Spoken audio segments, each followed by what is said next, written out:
This is a message to both the anime and manga community in Japan, namely those that are in the mainstream community, both the producers of popular anime and their lemming fans, and to an extent the video game creators in Japan.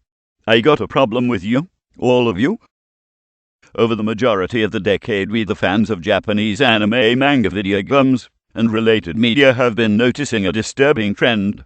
A trend that has taken what has been a once reputable set of mediums that had the potential to appeal to a global community by being avant-garde, cutting edge, and badass, and basically, on the lack of better terms, dare I say, raped. That's right.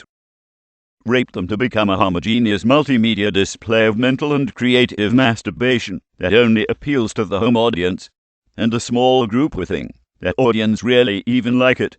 Example, year after year after year, both the anime, video game, and book communities have said time and again that the vast majority of the stuff that you those media decision-makers in Japan shove our throats with isn't selling, and we people, especially those in the West, and especially the majority of the anime, manga, and video game communities in the United States, are not buying it. From the old magazines like Anime America to New Type USA to Garib Shamus's Anime Insider, Attack USA, to websites like Anime News Network, Anime Nation, the Manime Reviews, to Kotaku, to the millions of video game websites, message boards, to the millions of YouTubers out there, we collectively have been making our election known and our words heard. And we the majority know that something stinks. Something's fishy, and yes, it is you Japan are holding that rotten fish. The vast majority of us in the anime, manga, and especially video game communities do not want what you're dishing out these days.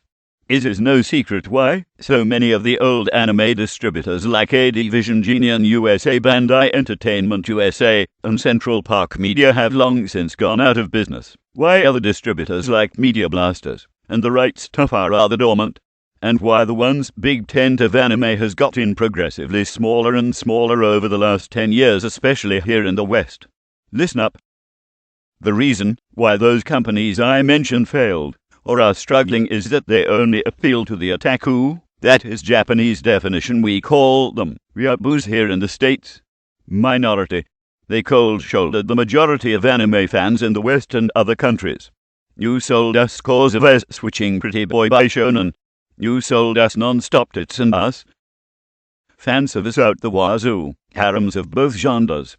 You sold us no character development. You sell us unoriginal character designs. You sold us crappy storylines. You sell us bad writing, bad voice talent. You sold us itchy. You sell us motherfucking hentai. And that's both figurative and literal, as many of that genre is incest, including maternal sex with teenage children. You sell us bestiality. You sold us rape of women and children. You sold us fat fodder. You sold us yuri. You sold us gratuitous nudity and segue anime that leads to the perverse minds of fanboys and fangirls to create fan works again to fap off to. And you have tried to use the success of Final Fantasy VII, a near 20-year-old grave E-train, to anime every goddamn video game in history, and regurgitate it with a faux Japanese flavor, and cram it down our throats. And it has failed. It has failed epically. Here's some facts. The majority of the anime audience has rejected most of what you are putting out, and we are ridiculing it to the 10th degree. Because how longer are you going to keep selling us the 1000th harem anime series? How much longer are you going to keep selling us those look-alike ass-pumping by shonen? How much longer are you going to make another Final Fantasy clone? The consensus is clear. We the people don't want your shit any longer, and moreover, it is you Japan that has to change.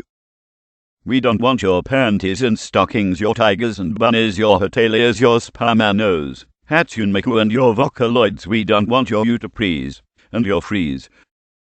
We are goddamn tired of your Sephiroths and Final Fantasies. We the majority, even in Japan. Things like Call of Duty. We want more stuff like Gears of War, like Halo. We like things that have body and character and kick ass. Why can't you make more things that appeal to Americans and Westerners and those outside of Japan?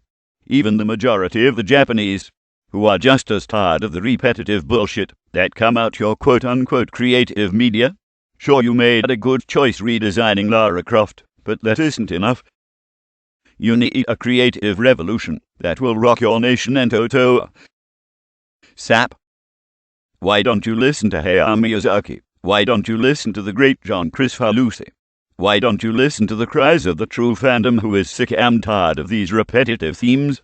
Why don't you think outside the box and become great once more? You used to be that kick-ass cutting-edge place, that bastion of badassness. Now you have become a bunch of perverted, both homoerotic and heteroerotic, sex-obsessed, perverted faggots, wimps and pussies. Otaku producing for only the otaku, no one else. This is wrong. And it must stop today. Let's get the age back. You used to be great. Why can't you get out of the safe zone, go to the faith zone, and start taking creative risks? This needs to happen immediately, so that Japan can reclaim its greatness and be better tomorrow and today. Come on, Japan. Let's grow up out of this madness. Let's go from good to great. Let's get to better.